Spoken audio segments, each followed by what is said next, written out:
तर आपण काल सर्व ग्राफ बघितले होते काय, P1 versus X1, P1 versus X2 वगैरे वगैरे. त्यात एक शेवटी मी फायनल ग्राफ काढला होता जो की एनसीईआरटी मध्ये पण आहे. एक्स आणि वाय ऍक्सिस असं काढलं होतं, राईट. आणि हे असा होता, इथं होतं P1 नॉट समजा बरं काय, इकडे हे समजा X2 इज इक्वल टू 1 इथं आहे का नाही, मग इथं काय येणार, P2 नॉट येणार का. आणि हे मग हा ग्राफ कुणाचा राहणार रे सांगा बरं, P1 चा का P2 चा का P1 नॉट चा. हा ग्राफ कुणाचा, P2 नॉट चा ग्राफ नसतो, पहिली गोष्ट ते कॉन्स्टंट आहे. हा P2 चा, कारण X2 वाढल्यानुसार P2 वाढायले ना. आणि हे कोणाचा, P2 चा, हे P1 चा. एवढं झालं होतं. आता आता आपल्याला बघायचे आहेत सोल्युशन्स, आयडियल सोल्युशन्स आणि non ideal solutions. Types of solution, एक प्रकार आहे आयडियल, दुसरा प्रकार आहे नॉन आयडियल. नॉन आयडियल मध्ये दोन प्रकार आहेत, निगेटिव्ह आणि पॉझिटिव्ह डेव्हिएशन. बघा बरं, पहिल्यांदा हे लक्षात आलं का, एक आहे आयडियल, सॉरी सोल्युशनचे दोन प्रकार. सोल्युशन एक आहे आयडियल आणि दुसरे आहेत नॉन आयडियल. नॉन आयडियल मध्ये दोन प्रकार आहेत, कोणते, पॉझिटिव्ह डेव्हिएशन आणि निगेटिव्ह. आपण स्टेट्स ऑफ मॅटर मध्ये पण बघितलं होतं ना, पॉझिटिव्ह डेव्हिएशन आणि निगेटिव्ह डेव्हिएशन. नेमकं काय, आपण जे आतापर्यंत राऊल्टचा लॉचा अभ्यास केला त्याच्यामध्ये सिंपल आयडियल सोल्युशनचं एक्सपेक्ट केलं होतं आपण. कोणाचं, आयडियल. म्हणजे त्याच्यामध्ये आयडियल सोल्युशन म्हणजे काय असते, ए आणि बी सोल्युशनची साईज सिमिलर असते पार्टिकलची, आणि त्यांच्यामध्ये जे फोर्सेस आहेत, ए आणि ए मध्ये जे फोर्सेस आहेत, तसंच आता हे ऑफकोर्स इंटरमॉलिक्युलर फोर्सेस आहेत, कळलं का, मी केमिकल फोर्सेसची बात करत नाही. आणि बीच्या वेगवेगळ्या पार्टिकल मध्ये जे फोर्सेस आहेत आणि ह्यांना मिक्स केल्याच्या नंतर हे, आता ह्याला उत्तरी कोण काढतोय का नाही, तर ए आणि हे बी येतात आहे का नाही असे.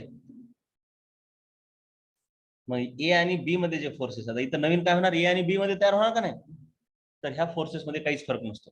फोर्सेसला इंटरॅक्शन म्हणतात. काय म्हणतात, interaction. So there is no difference, much difference between the forces of A B B and A B. Similar interaction आहेत त्यांची, म्हणून काही फरकच पडत नाही. आणि हे एवढे सिमिलर असतात की ह्याचं जो व्हॉल्यूम 5 लिटर असेल आणि ह्याचं 10 असेल, तर दोघांना मिक्स केल्यावर हे एक्झॅक्टली किती बनतंय, 15 लिटर. म्हणजे मिक्सिंग म्हणजे व्हॉल्यूमचे एक्झॅक्ट ऍडिशन होते, कळलं का. पण नॉन आयडियल सोल्युशन केव्हा असतात, जेव्हा एकाचे पार्टिकल उगाच छोटे आहेत, एकाचे पार्टिकल ह्याच्या कंपॅरिझन खूप मोठे आहेत, है का नाही. तर ह्याला जर ह्याच्यात टाकलं, हे 5 लिटर आहे, हे 10 लिटर आहे, तर मिक्सिंग केल्याच्या नंतर हे 15 होत नाही. आता ह्या केसमध्ये काय होणार, हे छोटे छोटे ह्याच्यात टाकले की त्यांच्या गॅप मध्ये जाऊन बसतील ते इथं. सो हे काहीतरी मिक्सिंग मध्ये 12 लिटरच होऊ शकते. म्हणजे V1 plus V2 is not equal to V mix, है ना, मिक्स केल्याच्या नंतर. So there is change in the volume upon mixing. म्हणजे इनिशियल व्हॉल्यूम टोटल किती आहे, बोला रे, 5 आणि 10 म्हणजे टोटल किती, 15 लिटर आहे ना. मग फायनल किती, 15 लिटर होत नाही. म्हणजे व्हॉल्यूम डज नॉट ऍड. कधी कधी उलट होते, व्हॉल्यूम वाढतंय, कळलं का. म्हणजे upon mixing two things may happen, either volume increases, that is final volume is greater than initial volume, initial म्हणजे दोघांची बेरीज, और final volume is less than. मग इथे एक कन्सेप्ट येतो डेल्टा व्ही मिक्स. डेल्टा म्हणजे change in volume upon mixing. सुरुवातीला किती होतं, 15 होतं, मिक्स केल्यावर 12 झालं, म्हणजे कितीनं बदललं, 3 न बदललं ना. ओ, सुरुवातीला 5 होतं का 15 होतं का 10 होतं, मग 5 काय होतं, एकाच 5 होतं. आपल्याला टोटल बघायचं ना. मग याच्यामध्ये जर तुम्ही बघितलं तर काय होतंय, डेल्टा व्ही मिक्स जे आहे, डेल्टा व्ही मिक्स जे आहे हे लेस दॅन, बघा व्ही फायनल जास्त आहे ना, तर delta V mix greater than 0 असते. डेल्टा व्ही म्हणजे काय हो, व्ही फायनल मायनस व्ही म्हणजे इथं 15च्या ऐवजी 18 होते. कळलं का एका केसमध्ये. आणि दुसऱ्या एका केसमध्ये काय होतंय, डेल्टा व्ही मिक्स लेस दॅन 0. आणि आयडियल केसमध्ये काय असते, delta V mix is equal to 0 म्हणजे there is no change in the volume upon mixing when the particle sizes are similar and interactive forces are similar.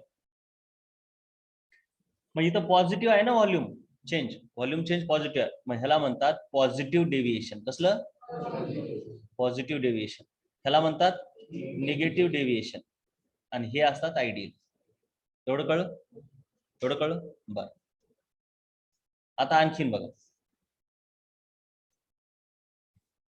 आता हे graph मध्ये समजून घ्या. हे ग्राफ तिघांचे काढलेत, राईट. टाइप्स ऑफ सोल्युशन मध्ये हे आयडियल आहे, हे पॉझिटिव्ह डेव्हिएशन, निगेटिव्ह डेव्हिएशन. आयडियलचा आपण ग्राफ असाच काढला होता का, आठवते का बघा. आयडियलचा हाच काढला होता का रे.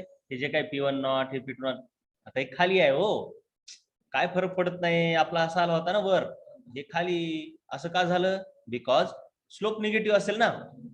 लेट आता ह्याचा स्लोप आपण x2 सोबत काढल्याच्या नंतर ह्याचा जे काय स्लोप येतो तो स्लोप निगेटिव्ह पॉझिटिव्ह दोन्ही बघितले ना आपण. मग आता आपण हे पण केस बघितले, आठवते का तुम्हाला, की इथून असा चाललाय पी टोटल, त्याच्याऐवजी आता काय घेतलं मी, असा है ना. आठवते का काही, स्लोप ऑफ द लाईन काय होता, काहीतरी P2 not minus P1 not होता ना. मग हे P2 not minus P1 not positive असते का निगेटिव्ह, डिपेंड करते ना. मग इथं मी काय घेतलंय, P2 not less than P1 not म्हणजे स्लोप निगेटिव्ह आलाय, बाकी काही नाही. तुम्हाला असंही दिसेल, ही पण केस दिसेल अशी अशी अशी, बरोबर आहे का, अशी दिसेल. हे आयडियलचं आहे, हे पी टोटल, हे कोणतं P1 आणि हे P2. ह्याच्याविषयी समजून घ्या. पहिल्यांदा काय म्हटलं, ए आणि बी सोल्यूट आणि सॉल्व्हंट आहेत आणि त्यांना मिक्स केलं की ए बी झालं. पटलं का. मग इंटरॅक्शन ह्याच्यामध्ये AB चे interaction are similar to A and BB. पटलं का. म्हणजे there is no appreciable change in intermolecular forces. Therefore, the volume does not change upon mixing. Particle size तर सिमिलर आहे आणि इंटरॅक्शन वर पण डिपेंड करते. जर इंटरॅक्शन अगोदरचं जास्त असेल तर पार्टिकल एकमेकांच्या जास्त जवळ असतील ना असे, आणि नंतरचं इंटरॅक्शन जर कमी असेल एबीचे इंटरॅक्शन, तर पार्टिकल दूर राहतील, मग साईज वाढेल ना. अट्रॅक्टिव्ह फोर्स म्हणजे इंटरमॉलिक्युलर फोर्स. इंटरमॉलिक्युलर फोर्स जर जास्त असेल तर व्हॉल्यूम कमी होईल ना त्या लिक्विडचं. आणि जर इंटरॅक्टिव्ह फोर्सेस कमी झाले तर व्हॉल्यूम वाढते. पटायले. सो मिक्स केल्याच्या नंतर व्हॉल्यूम बदलत नाही, त्याला म्हणतात डेल्टा व्ही मिक्स किती आहे, 0. मिक्स केल्यावर एन्थॅल्पी चेंज पण होतो. मिक्सिंग ही एक प्रक्रिया आहे, त्याच्यामध्ये काहीतरी जुने बॉन्ड तुटायलेत, नवीन बॉन्ड तयार व्हायलेत. So there is change in enthalpy. पण बॉन्ड जर सारखेच असतील अगोदरचे आणि नंतरचे, तर there will be no change in enthalpy. तोडायलेत, कोणते तुटायलेत, ए मधले आणि बीबी मधले तुटायलेत, आणि नवीन कोणते तयार व्हायलेत, ए बी मध्ये. ए मध्ये जे बॉन्ड आहेत ते तुटायलेत, अगोदर एकटा बीबी होता त्याचे तुटायलेत, आणि त्यांना मिक्स केल्याच्या नंतर मिक्सचर कसं आहे, ए बी बॉन्ड तयार होते.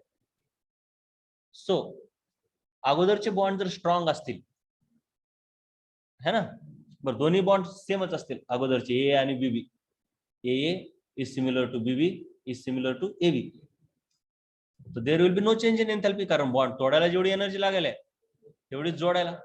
तोडताना एंडोथर्मिक असते, जोडताना एक्झोथर्मिक असते.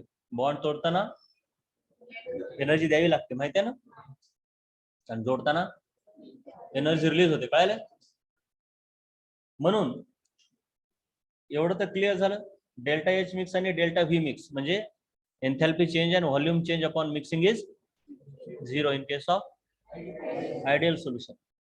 मग इथं फोर्सेस सिमिलर पाहिजेत म्हणून पोलार सोबत पोलार, नॉन पोलार सोबत नॉन पोलार असं करावं लागेल. उदाहरण काय, एन हेक्झेन आणि एन हेप्टेन. तसंच बेन्झिन आणि टाउलिन हे सारखेच आहेत. बेन्झिन, टाउलिन है ना. ॲझिओट्रॉप नंतर सांगतो काय असते. त्यांच्यामध्ये ॲझिओट्रॉप तयार होत नाहीत. एवढं कळलं? पुढे बोलूया आता. आता आपल्याला बघायचं पॉझिटिव्ह डेव्हिएशन आणि निगेटिव्ह डेव्हिएशन. ह्याच्यामध्ये पॉझिटिव्ह डेव्हिएशन मध्ये नवीन तयार झालेले बॉन्ड हे जुन्या बॉन्ड पेक्षा कसे येतं? वीक आहेत. लेस लिहिलंय ना, मग कसे येतं? वीक. तेच निगेटिव्ह डेव्हिएशन मध्ये नवीन बॉन्ड जुन्यापेक्षा, एक छोटासा फरक आहे, इथं ऑर आहे आणि इथं अँड आहे. त्याचं काही डोक्यात ताण घेऊ नका, पण लक्षात ठेवा लॉजिक लय आत्ती लावल्यावर ते पण कळतं व्यवस्थित. इथं कसं पाहिजे, ऑर म्हणजे त्या दोघांपैकी एकापेक्षा ह्याचं वीक असलं पाहिजे. इथं दोघांपेक्षाही स्ट्रॉंग असलं पाहिजे. ऑर अँड, कळालं ना? इथं दोघांपेक्षा, अँडचा अर्थ दोघांपेक्षा, ऑर म्हणजे हा एकापेक्षा. म्हणजे ए चे फोर्स एवढे स्ट्रॉंग आहेत, बी चे थोडेसे कमी आहेत. तर ए बी इथंही असलं तर चालतंय, इथंही असलं तर चालतंय ना, परंतु वर नाही पाहिजे. कळलं का? जबकि इथं काय पाहिजे, ए बी स्ट्रिक्टली वर पाहिजे, है का नाही? कळलं? हे महत्वाचं आहे. इथं पॉझिटिव्ह डेव्हिएशन आहे ना, तर त्याच्यामध्ये डेल्टा पॉझिटिव्ह असतात. हो, डेल्टा व्हॅल्यू कसे आहेत? पॉझिटिव्ह. म्हणजे मिक्स केल्यावरती व्हॉल्यूम वाढायला का? कारण का तो इंटरॅक्शन कसं आहे? वीक आहे. इंटरॅक्शन वीक आहे म्हणजे मॉलिक्यूल जवळजवळ राहतील का दूर जातील? दूर जातील, आणि म्हणून व्हॉल्यूम वाढणार. त्याच्या उलट इथं होईल, व्हॉल्यूमचं सोपं आहे. आता एन्थॅल्पी नंतरचा बॉन्ड कसा आहे? आता हे समजा पातेला आहे, जुने बॉन्ड तोडायचे, नवीन बॉन्ड तयार करायचे. तोडायला जास्त एनर्जी लागायला का तयार व्हायला एनर्जी जास्त बाहेर पडायला? तोडायला, कारण जुने बॉन्ड स्ट्रॉंग आहे. स्ट्रॉंग बॉन्डला तोडायला एनर्जी लागली म्हणजे त्याला द्यावी लागली, हे का नाही? म्हणजे त्याला हिट द्यावी लागली, म्हणजे प्लस 10 जूल लागली. प्रत्येक बॉन्ड ह्याचा 10-10 जूलचा आपण समजूया. तर एचा एक तोडला, बीचा एक तोडला, 10-10 20 जूल एनर्जी दिली. आणि नवीन कोणते तयार होईल? A B. किती तयार होतील? दोनच होतील ना, 2 एबी तयार होतील की, एबी असे 2 तयार होतील. आणि ते कसं आहे, वीक आहे ना, मग 8-8 जूल बाहेर पडेल समजा, म्हणजे -8 -16 बाहेर पडेल. कळलं का? दिली किती? 20 जूल दिली, ऍब्झॉर्ब केली त्यानं. आणि बॉन्ड तयार झाल्यावर बाहेर किती टाकली? -16. ओव्हरऑल मध्ये मग दिली का बाहेर पडली? ओव्हरऑल दिली. म्हणून ओव्हरऑल प्रोसेस कशी आहे? एक्झोथर्मिक का endothermic? Endothermic. Overall process endothermic असल्यामुळे इथलं डेल्टा एच कसं आहे? पॉझिटिव्ह. एंडोथर्मिक मध्ये डेल्टा एच पॉझिटिव्ह. आणि इथं ओव्हरऑल प्रोसेस कशी आहे? म्हणून overall process, overall delta H negative. पटायले का? आणि सोपं जे रट्टा प्लेयर आहे, निगेटिव्ह मध्ये सर्व निगेटिव्ह आहे ना, हे उलट आहे बरं का इंटरॅक्शन. ठीक आहे. आणि पॉझिटिव्ह मध्ये सर्व हे डबल लिहिले, हे डबल. कळलं का? डेल्टा एच आणि डेल्टा व्ही दोन्ही पण पॉझिटिव्ह. पटलं? आता ग्राफ विषयी बघायचं ना. इथले नवीन फोर्सेस कसे आहेत? वीक आहे. जुनी प्रेशरची लाईन अशी आहे. पण आता फोर्सेस वीक आहेत म्हणजे त्यांना उडणं सोपं आहे, म्हणजे व्होलॅटिलिटी वाढली म्हणजे वेपर प्रेशर वाढलं, म्हणून त्या कंपोजिशनला ह्याचं प्रेशर सोल्युशनचं असं थोडंसं वर जाऊन बसतंय ना. ओरिजिनल म्हणजे आयडियल जर असला असता तर वेपर प्रेशर असं आहे, परंतु ह्या सोल्युशनचं वेपर प्रेशर ऑलवेज कसं असणार? अरे बोला की जास्त. मग त्यांचं कंट्रीब्युशन म्हणजे हे म्हणजे काय असते हो? हे म्हणजे काय असते? हे म्हणजे ह्याची आणि ह्याची बेरीजच असते ना, त्या दोघांच्या प्रेशरची बेरीज. मग प्रत्येकाचं कंट्रीब्युशन पण वाढणार. हे ह्याच्या वेळेस ह्याचं कंट्रीब्युशन इथून एवढं वाढलं आणि ह्याचं कंट्रीब्युशन इथून एवढं वाढलं, म्हणून टोटल इथून एवढं वाढलं. कळलं काय हो? ते जे ग्राफ आहे म्हणजे ओरिजिनल वाल्याचा ग्राफ असा शिफ्ट झालाय असं नाही. ओरिजिनल वाल्याचा तो शिफ्ट नाही झाला, त्यांच्या कंट्रीब्युशनचा, सोल्युशन मधल्या कंट्रीब्युशन शिफ्ट झाला. ओरिजिनल वाले ग्राफ असेच राहणार. हे जे आपण जे ग्राफ काढतो ना बाळांनो, हे जे आपण ग्राफ काढतो ना हे आहे सोल्युशनचा ग्राफ, राईट. आणि हे जे आपण नंतर काढतो ना हे ते एकटे असताना काय करतात हे तर ठीक आहे, पण त्याच्याही पेक्षा सोल्युशन मध्ये त्यांचं कंट्रीब्युशन किती आहे तेच महत्वाचं आहे ना. कळलं का? ते एकटे असतानाचे हे ग्राफ नाहीत, हे कशाच आहे, P1 नॉटचा आहे का P1चा आहे, आणि हे म्हणजे त्यांचं कंट्रीब्युशन, म्हणजे ह्याचं इथं किती 5 आहे ह्या कंपोजिशनला. हो, X2 च्या 0.2 मोल फ्रॅक्शनला P2 5 आहे आणि P1 काहीतरी 10 आहे. मग टोटल बेरीज किती, हे PT 15 आहे. कळलं का? ते कळलं का? हे आयडियल असतात. आणि ज्या वेळेस ते नॉन आयडियल आहेत आणि पॉझिटिव्ह डिव्हिएशन दाखवले त्यावेळेस ह्याचं प्रेशर जास्त आहे. का? कारण का तर ह्यांचं कंट्रीब्युशन पण वाढलं असं. याचं म्हणजे दोन्ही सर्वच ग्राफ वरून येणार, ओरिजिनल लाईनच्या वरून येणार. हो, कळलं का? स्ट्रेट लाईन आता ते बिहेवियर दाखवत नाहीत, वाकडे तिकडे बिहेवियर, पण शेवटी जाऊन इथंच भेटायलेत. का? कारण इथं एकटाच आहे ना. मग एकटा असल्यावर तर ते ओरिजिनल प्युअर सारखंच काम करणार. जबकि निगेटिव्ह डिव्हिएशन म्हणजे सर्वच्या सर्व ग्राफ आयडियल पेक्षा खालून यायले. कळलं? कळलं का? Negative deviation, positive deviation. उदाहरण पाठ करा. पॉझिटिव्ह डिव्हिएशन इथेनॉल आणि कार्बन डायसल्फाइड आणि ऍसेटोन, हे प्रश्न विचारला होता नीट मध्ये. हे उदाहरण पाठ करायचे, थेअरी पूर्ण पाठ. ह्या चॅप्टर साठी एनसीईआरटी वाचू नका म्हटलं मी, बरोबर आहे, तर टेन्शन घ्यायचं नाही. मग ते उदाहरण टाकलीत ह्याच्यात. पुन्हा निगेटिव्ह डिव्हिएशन फिनॉल आणि ऍनिलीन. हे बघा फिनॉल है ना, त्या ऍनिलीन मध्ये पण हायड्रोजन बॉन्डिंग आहे, त्याच्यामुळे ते इंटरॅक्शन त्यांच्या नंतर वाढतात. म्हणजे ऍनिलीन ऍक्च्युली काय, बेस आहे ना बाळांनो. बाळांनो रे बाळांनो, हे काय रे, हे बेस, हे ऍसिड. फिनॉल ऍसिड आहे का नाही? काय शिकायले मग? फिनॉल ऍसिड आहे ना. अल्कोहोल जास्त ऍसिडिक आहे का फिनॉल? फिनॉल. त्याचं कारण काय? Phenoxide ion is more stable than alkoxide ion due to resonance. वा रे वा. त्याच्यामुळेच फिनॉल मध्ये सोडियम हायड्रॉक्साईडची रिएक्शन होते, पण अल्कोहोल सोबत सोडियम हायड्रॉक्साईड, सोडियम कार्बोनेटची सुद्धा होते फिनॉल सोबत, सॉरी कार्बोनेटची नाही, हायड्रॉक्साईडची होते, पण अल्कोहोल सोबत होत नाही. So phenol is more acidic than alcohol. आता ऍसिड आणि बेस आहेत हे दोघं, तर हे ह्यांचं इंटरॅक्शन वाढणार ना एकत्र आल्यावर. म्हणून हे कसलं म्हणजे बॉन्ड कसा आहे ह्यांचा? अरे बोला रे, स्ट्रॉंग बॉन्ड आहे. बॉन्ड स्ट्रॉंग आहे म्हटल्यावरती डेव्हिएशन निगेटिव्ह. पटलं का हो? आता आहे ऍझिओट्रॉप. ऍझिओट्रॉपचा आधी कन्सेप्ट समजून घ्या. मी प्रत्येकामध्ये ऍझिओट्रॉप पण सांगितले. ऍझिओट्रॉप. हा, आता सोल्युशन विषयी थोडस समजून घ्या. बारकावे येतं, ठीक आहे, इथंच दिलेलं सांगतो समजून. सर्वात पहिले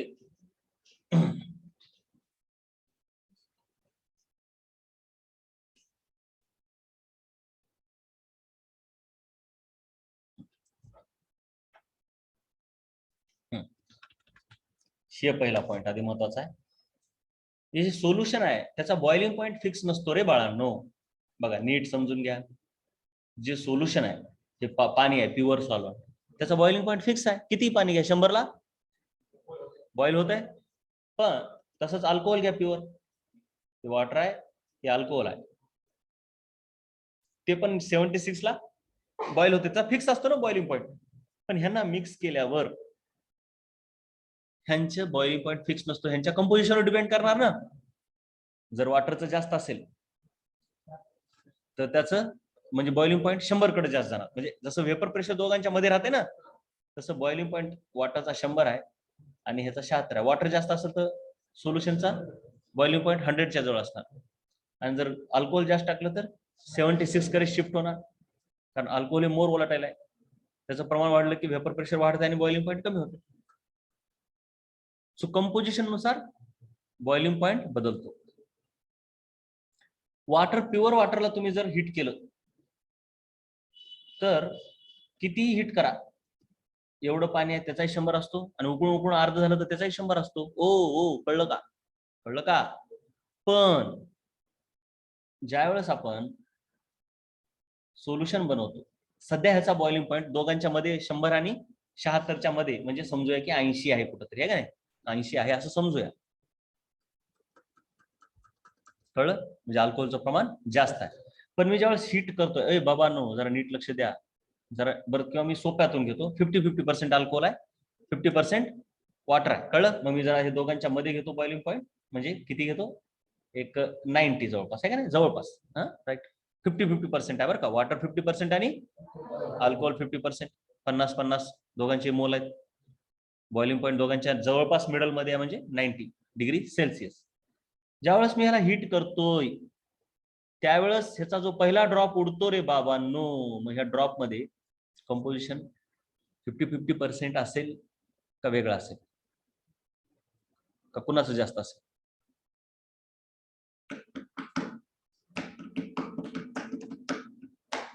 आपल्याला माहिती आहे मोल fraction in air into P total म्हणजे पार्शियल प्रेशर आलं, तसंच राऊट्स नुसार पी आय नॉट असं आहे ना.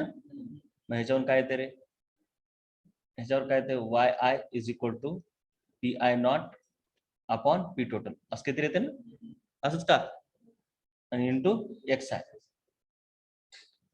म्हणजे एक्स आय तर दोघांचे 50-50% आहे, म्हणजे एक्स आय दोघांचे सेम आहे. उडाले ड्रॉप मध्ये वाय दोघांचं सेम येईल का, हे तर सेम आहे दोघांचं, हे का नाही, टोटल प्रेशर तर सेमच राहणार दोघांसाठी, पण वाय आय कुणाचं जास्ती का दोघांचं सेम येईल? देवार देवर देवा, P1 नॉट अपॉन PT है ना,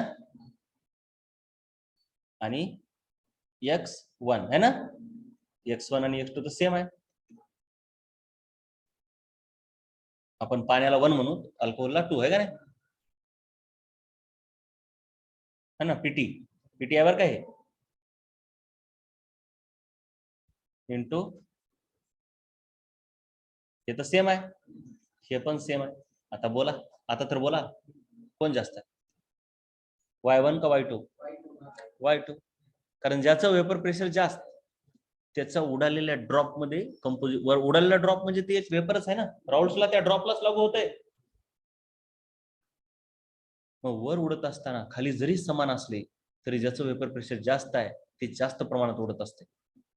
ऑलवेज असं नाही, ते दोघांचा गुणाकार आहे. जर खाली पाण्याचे 9 मॉलिक्युल अल्कोहोलचा 1 असला तरी उडताना अल्कोहोलच जास्त उडणार सर, असं नसतंय. दोघांचा गुणाकार घ्या, है ना, मोल फ्रॅक्शन आणि प्युअर. अरे गॅस मध्ये जे मोल फ्रॅक्शन आहे ते P1 नॉट आणि X1 म्हणजे PI आणि XI चा गुणाकार आहे. म्हणजे जर मोल फ्रॅक्शन दोघांचे खाली सेम असतील तर मोर वोलाटाईल जास्त उडेल वर, आणि समजा जर खाली पाणी जास्त असेल, तुम्हाला मी कधी कधी लय जास्त डिटेल मध्ये नेतो, 6 आहेत पाण्याचे मॉलिक्युल आणि अल्कोहोलचे किती आहेत, 4. पर्सेंटेज घ्यालो मी 64, तर उडालेल्या ड्रॉप मध्ये कोण जास्त असेल, वॉटर का अल्कोहोल, का सांगता येत नाही, ते गुणाकार काढावं लागते म्हणायचं. ते कशावर आहे रे बाळांनो, वर उडालेल्या ड्रॉप मध्ये कुणाचं पर्सेंटेज जास्त, पर्सेंटेज म्हणजेच मोल फ्रॅक्शन असतो की रे. मग पर्सेंटेज साठी काय, टोटल प्रेशर तर दोघांसाठी सेम आहे, कळलं का. मग इज इक्वल टू काय आलं आपलं, P1 नॉट म्हणजे PI नॉट इंटू XI, ज्याचा हे गुणाकार जास्त त्याचं वर जास्त, ते ना तर X वर डिपेंड करते ना तर P वर. हा, जर X सेम असेल तर आणि जर P सेम असतील तर मग X वर. कळलं का. जर तुम्हाला म्हटलं अल्कोहोल मोर वोलाटाईल माहिती आहे, अल्कोहोल आणि पाण्याचं मिक्सचर आहे आणि उडल त्याला डिस्टिल केलं तर वर कोण जास्त उडल, सांगता येत नाही सर, कोण किती प्रमाणात आहे ते सांग. कळलं का. हा, दोघं सेम आहेत म्हणलं का मग अल्कोहोल जास्त उडेल, कळलं का. मग आता सध्या तर दोघं 50-50 आहेत ना, म्हणजे उडणाऱ्या ड्रॉपचं प्रमाण XI एवढा असते आहे का, अरे बोला रे, वाय आय हे XI एवढा आहे का, वाय आय काय रे बाबांनो, PI not into XI divided by PT, पण हे तर सेम आहे दोन्ही कंपोनंट साठी. पण हा गुणाकार म्हणजे वाय आय ही ह्या भागाकारानुसार व्हॅरी करणार, कळलं का. Y I is never equal to XI, कळलं का. आणि म्हणून उडणारा ड्रॉप हा खालच्या प्रमाणामध्ये वर उडत नाही. कळलं का? खालचं प्रमाण कसं होतं 50-50 होतं ना, मग वर उडताना 50-50 उडते का? हेच मला म्हणायचं. म्हणजे YI is never equal to XI. YI म्हणजे उडणाऱ्या ड्रॉप मधलं composition. It is never equal to XI. Never 50-50 राहो का दुसरे कंपोजिशन घ्या. YI आणि XI सेम नाहीतच ना, कारण YI म्हणजे काय PI not into PTI, sorry divide by PT अशानुसार आहे ना. सो उडणारा ड्रॉप खालच्या कंपोजिशन नुसार उडत नाही, म्हणून खालचं कंपोजिशन सतत बदलते. अरे खाली 50-50 आहेत, उडणारा ड्रॉप पण 50-50 उडाला की फरक पडत नाही ना, 50-50च राहते रे. 50-50 वर 20 जण उडाले, दोघांचे 10-10 उडाले, तर मग 40-40 होईल ना. उडणारा ड्रॉप इथल्या कंपोजिशन नुसार उडाला की खालचं कंपोजिशन कधीच बदलत नाही. पण असं होत नाही, उडणारा ड्रॉप हमेशाच वेगळे ड्रॉप घेऊन वेगळेच कंपोजिशन घेऊन उडतो. म्हणजे खाली जर 50-50 असेल, हे अल्कोहोल आहे, हे वॉटर आहे, तर वर उडताना जर टोटल 20 उडाले तर अल्कोहोलचे 12 उडतील आणि ह्याचे 8, असं किती होईल ना. आणि म्हणून खालचं कंपोजिशन कसं होईल रे, 42 आणि 38. कंपोजिशन बदललं, वेपर प्रेशर बदलते, वेपर प्रेशर बदललं, बॉइलिंग पॉईंट बदलते. म्हणजे उकळत असताना, सोल्युशन उकळत असताना कंपोजिशन त्याचं सारखं बदलत जाते आणि म्हणून त्याचा बॉइलिंग पॉईंट सारखा बदलत जातो आणि म्हणून त्याच्या बॉइलिंग पॉईंटला बॉइलिंग पॉईंट न म्हणता बबल पॉईंट म्हणतात. कळलं? आणि हे आयडियल सोल्युशनला लागू होते राऊल्ट्स लॉ ऑबे करणाऱ्यांना. कळलं? So boiling point of non azeotrope, non azeotrope म्हणजे ते बघूया नंतर काय ते ॲझिओट्रॉपचं सोल्युशन व्हॅरीज कंटिन्युअसली. बघा काय म्हटलंय, काय म्हटलंय बोला.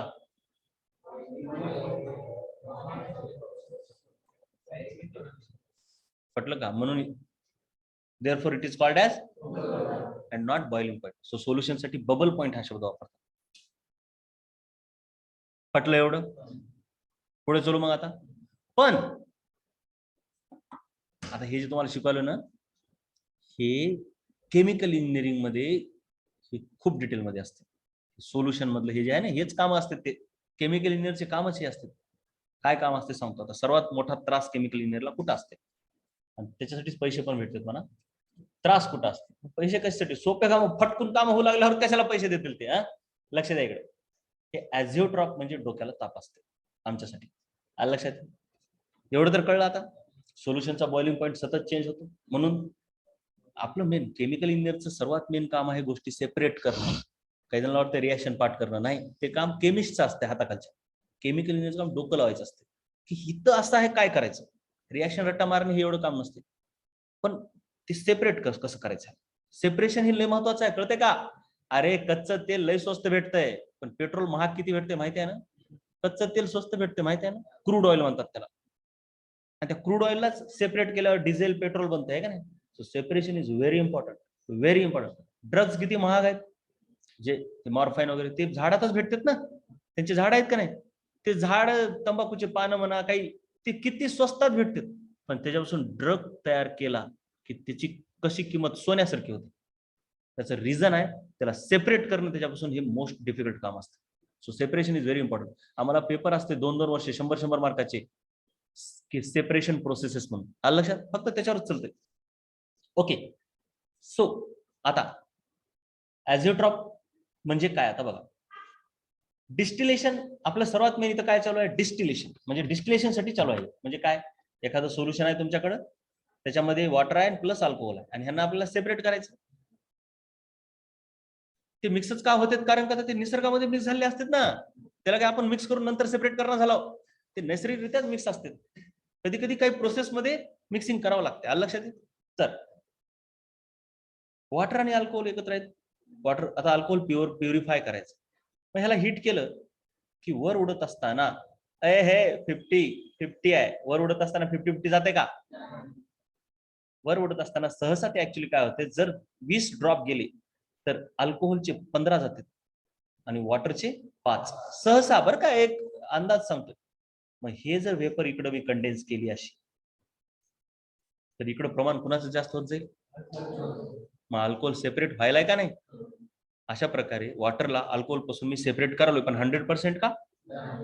ठीक आहे. मग इथं काय होतंय, बराच वेळ डिस्टिलेशन झाल्याच्या नंतर इकडे शेवटी जे उरतंय ते इथं जास्त प्रमाणामध्ये वॉटर उरतंय आणि इकडे जास्त प्रमाणात पुन्हा एक वेळेस डिस्टिलेशन केलं, पुन्हा सेपरेशन होतं.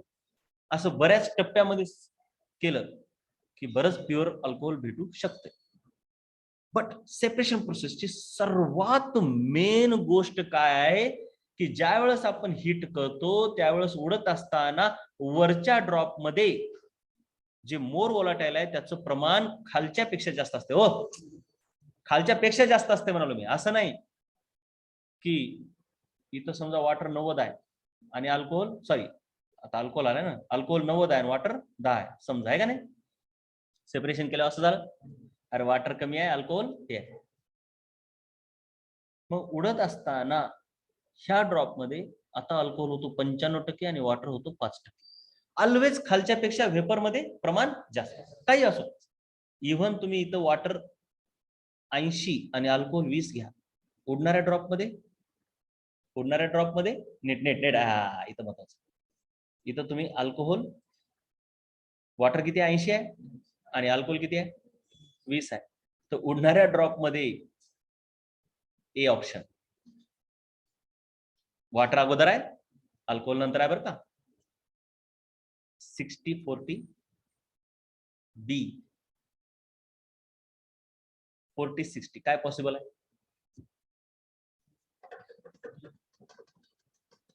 तुम्हाला वाटतंय असं, म्हणजे उन्हाळ्या ड्रॉप मध्ये वॉटर पेक्षा अल्कोहोल जास्त असतो असं तुम्ही समजायला आहे ना? नाही, उडणाऱ्या ड्रॉप मध्ये अल्कोहोल वॉटर पेक्षा खालच्या प्रमाणात जास्त असतो. खालच्या प्रमाणात जास्त असतो, अब्सोल्युटली जास्त असतो असं म्हटलं का मी? खाली किती आहे? अल्कोहोल 20% आहे ना, तर वर उडताना तो 30% होतो. 50%च्या वर जातो असं म्हणणं आहे मी. कळलं का काही? मग बराच वेळ डिस्टिलेशन केल्यावर आता हे सतत व्हॅरी होतंय, हे हायली कॉम्प्लिकेटेड आहे, डोक्याला ताण त्याचा घेऊ नका. लक्षात आहे? एक अंदाज द्यायला तुम्हाला. मग आता इकडे येऊन येऊन येऊन इथं आधी कसं होतं? 80% 20% अल्कोहोल होता, आता इथं 30% झाला का? आणखीन एक वेळ डिस्टिलेशन केल्यावर 40%वर जाईल, आणखीन केव्हा, म्हणजे अल्कोहोलचं प्रमाण वाढत चाललंय का नाही? होणाऱ्या ड्रॉप मध्ये ऑलवेज अल्कोहोल वॉटरपेक्षा जास्त नाही, त्याच्या ओरिजिनल कंपोजिशन पेक्षा प्रमाण वाढते. एवढं फरक कळला का? एवढा डीप मध्ये यायचा नाही, पण तरी कामापुरतं तर माहित पाहिजे ना. मग सेपरेशन हे कशावर डिपेंडंट आहे? उडत असताना लिक्विड मधल्या कंपोजिशन पेक्षा व्हेपर मधलं कंपोजिशन थोडस वेगळं आहे, त्यामध्ये प्रमाण कुणाचं वाढलेलं आहे? मोर वोलाटाईल आहे त्याचं. सो डिस्टिलेशन प्रोसेसच ह्याच्यावर चालते आणि केमिकल इंडस्ट्रीज ह्याच्यावर चालते, म्हणजे खूप मोठ्या प्रमाणात. That the evaporating drop has more composition of more volatile component. एवढं तर कळलं की ह्याच्यावरच चालले. पण ऍझिओ ड्रॉप म्हणजे काय असतंय? सेपरेशन होत असते. आता हे जे टप्पे आहेत ना, एकानंतर एक एकानंतर एक असे एकानंतर एक असे उभ्या कॉलम मध्ये असतात, असे उभे केलेले असतात, एकानंतर एक असे एकावर एक केलेले असते, त्याला म्हणतात डिस्टिलेशन कॉलम. काय म्हणतात? त्याच्याविषयी डिटेल मध्ये नंतर बघूया. छोटं मोठं आहे तुम्हाला, तेवढं काय नाही, थोडाच टाइमपास आहे. हे जे डिस्टिलेशन कॉलम आहे, आता मी तुम्हाला असंच दाखवतो, हे सोपं आहे का नाही? आता सेपरेशन होत चालले मस्त, वर उडाले इथं चालले, इथून उडाले इथं चालले, है ना? म्हणजे इथं किती आहे? 40%, इथं किती आहे? 60%, इथं किती आहे? 80%, इथं किती झालं? 90%. अल्कोहोल वाढत चालले प्रमाण, मस्त, नो टेन्शन. पण एक वेळेस त्याला अशी हुकी येते एका कंपोजिशनला, जसं की फॉर एक्झाम्पल 95% झालं की ते राऊल्टचा लॉ ओबे करायला म्हणजे करत नाही, काहीतरी त्याच्यामध्ये असं होऊन जाते की ते राऊल्ट्स लॉ ओबेच करत नाही, काहीतरी इंटरॅक्टिव्ह फोर्सेस बदलतात, आहे का नाही? आणि प्रत्येकासाठी ते कंपोजिशन वेगळं असते बरं का. अल्कोहोल आणि वॉटरचा जास्त अभ्यास करतात, त्यांचं कंपोजिशन काहीतरी 95%च्या आसपास आहे. एकदा तेवढं पर्सेंटेज आलं की इथून उडणारा ड्रॉप डिस्टिलेशनचा लॉ ओबे करत नाही, म्हणजे खाली जे कंपोजिशन आहे त्याच्या वेगळ्या कंपोजिशन मध्ये वर उडत नाही, म्हणजे खाली जे आहे त्याच प्रमाणात वर उडते. म्हणजे आता इथं 95 आणि वॉटर 5 आहे ना, तर उडणारा ड्रॉप पण 95 5च येतो. ज्यावेळेस त्याच कंपोजिशन मध्ये वर उडतंय त्यावेळेस सेपरेशन होतंय का मग? म्हणजे पुढच्या भांड्यामध्ये पण 95-5 होईल, त्याच्या पुढे भांड लावा 95-5, म्हणजे व्हेन असे कंपोजिशन अचीव्ह होतंय की ज्याच्या पुढे वेपर फेज आणि लिक्विड फेज मधलं कंपोजिशन सेम राहायला लागतंय, तिथून पुढे सेपरेशन होत नाही आणि तिथून पुढे त्याचं कंपोजिशन खालचं बदलत नाही आणि कंपोजिशन बदलत नाही म्हणून त्याचा बॉइलिंग पॉइंट बी बदलत नाही, बबल पॉइंट फिक्स राहते. So azeotropes are such mixtures at certain composition. Always आहे का वॉटर अल्कोहोल काय मिसळ के ॲझिओट्रॉप तयार करते का? नाही. At a certain composition which is fixed for a given pair.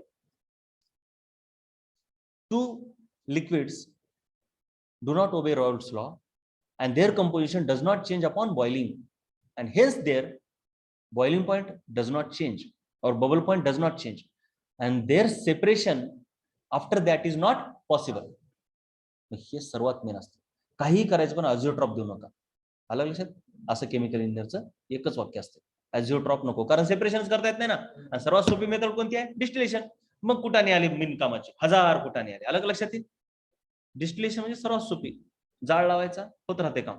एकानंतर किती भांडे लावू आपण, हे का नाही, पण त्यानं कामच होईना. मग आता काय करायचं? मग त्याच्या गोष्टी त्या कोणत्या येतात त्यानंतर. सध्या कळलं? सो ॲझिओट्रॉप काय म्हटलंय बघा बरं.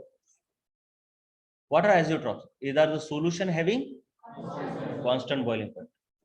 Same composition in liquid and vapor phase. हे पण पटलं?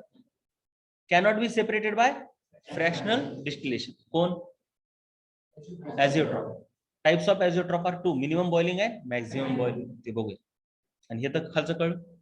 ॲझिओट्रॉपचे आता 2 प्रकार आहेत, नीट लक्ष द्या. ॲझिओट्रॉपचे किती प्रकार आहेत? 2. डिपेंडिंग ऑन पॉझिटिव्ह डेव्हिएशन आहे का निगेटिव्ह डेव्हिएशन. ते काय होतंय, ते असं ग्राफ जात असताना बघा नीट, टोटल प्रेशर वाढत चाललंय ना, जसं कंपोजिशन चेंज होतंय तसं इथे एक मॅक्झिमम पॉइंट येतो. कळलं का? आणि त्या मॅक्झिमम पॉइंटला त्यानं काय करते, म्हणजे इथं त्याचं वेपर प्रेशर मॅक्झिमम आहे, जसं वेपर प्रेशर वाढत चाललं तसं बॉइलिंग पॉइंट कमी होत चाललाय. असंच का रे? अरे वेपर प्रेशर जसं वाढतं तसं बबल पॉइंट कमी होते. म्हणून ह्या मॅक्झिमम पॉइंटला त्याने ॲझिओट्रॉपिक मिक्सचर बनतंय आणि त्यावेळेस त्याचा बॉइलिंग पॉइंट म्हणजे जास्त असतो का कमी असतो? कमी, मिनिमम असतो बॉइलिंग पॉइंट. म्हणून त्याला काय म्हटले? Minimum boiling azeotrope. काय म्हटले? Minimum boiling azeotrope. म्हणजे जे सोल्युशन पॉझिटिव्ह डेव्हिएशन दाखवतात त्यांच्यामध्ये कसले ॲझिओट्रॉप तयार होतात? मिनिमम बॉइलिंग ॲझिओट्रॉप होतात. आणि त्याचं एक्झाम्पल आहे इथेनॉल अँड वॉटर. आलं लक्षात येईल? नेक्स्ट, त्याच्याऐवजी जे निगेटिव्ह डेव्हिएशन दाखवतात त्यांच्यामध्ये इथे कुठंतरी मिनिमम वेपर प्रेशरचा पॉइंट येईल का नाही? कारण हे कर्व असा स्ट्रेट नाही ना, ते असा जाऊन असा आहे. मग इथं कुठं येईल ना. ह्याला म्हणतात maximum boiling azeotrope. Negative deviation दाखवणाऱ्या सोल्युशन मध्ये जो ॲझिओट्रॉप तयार होतो त्याला काय म्हणतात? Maximum boiling azeotrope. कारण त्याचा बॉइलिंग पॉइंट त्या ठिकाणी मॅक्झिमम असतो, त्यापेक्षा जास्त बॉइलिंग पॉइंट. कारण ह्याच्यापेक्षा कमी वेपर प्रेशर शक्य आहे का? कोणत्याच कंपोजिशनला नाही. म्हणून ते कसं झालं? Maximum boiling. ॲझिओट्रॉपचं बिहेवियर वेगळं आहे बरं का. आयडियल सोल्युशनचं बिहेवियर कसं आहे? सतत वेपर प्रेशर कमी होत चालले. In case P1 not greater, म्हणजे 2 केस आहेत, पण एक तर वाढत जाते किंवा कमी होत जाते. म्हणून त्याचा बॉइलिंग पॉइंट सतत बदलत जातो. पण ह्याचं कसं आहे? कमी होऊन वाढायला आहे ना. मग एक पॉइंट मध्येच असा येतो की जिथं बॉइलिंग पॉइंट अडकून बसतो, मिनिमम किंवा मॅक्झिमम. निगेटिव्ह डेव्हिएशन मध्ये मिनिमम बॉइलिंग नाही, मॅक्झिमम बॉइलिंग. आणि पॉझिटिव्ह डेव्हिएशन मध्ये मिनिमम बॉइलिंग. उलटा आहे बरं का. Vapour pressure maximum, boiling point minimum. नाव वेपर प्रेशर नुसार आहे का बॉइलिंग पॉइंट नुसार? गडबड कशी झाली आहे? वेपर प्रेशर नुसार कुठं आहे? वेपर प्रेशर मॅक्झिमम आहे ना, आणि काय नाव आहे? मिनिमम. हा, डेव्हिएशन आहे वेपर प्रेशर नुसार, पण ॲझिओट्रॉपचं नाव कोणानुसार आहे? बॉइलिंग पॉइंट नुसार. मग 2 प्रकारचे ॲझिओट्रॉप केले, मिनिमम बॉइलिंग आणि मॅक्झिमम बॉइलिंग ॲझिओट्रॉप. त्यांचे उदाहरण पाठ करा. मॅक्झिमम बॉइलिंग मध्ये नायट्रिक ऍसिड आणि वॉटर आहे, मिनिमम बॉइलिंग मध्ये इथेनॉल वॉटर आहे. हे सर्व उदाहरणं सर्व पाठ करावं लागतं. विचारते, काही विचारते त्याच्यापैकी डायरेक्ट. ते पण डायरेक्ट. पुन्हा आयडियल सोल्युशन मध्ये ॲझिओट्रॉप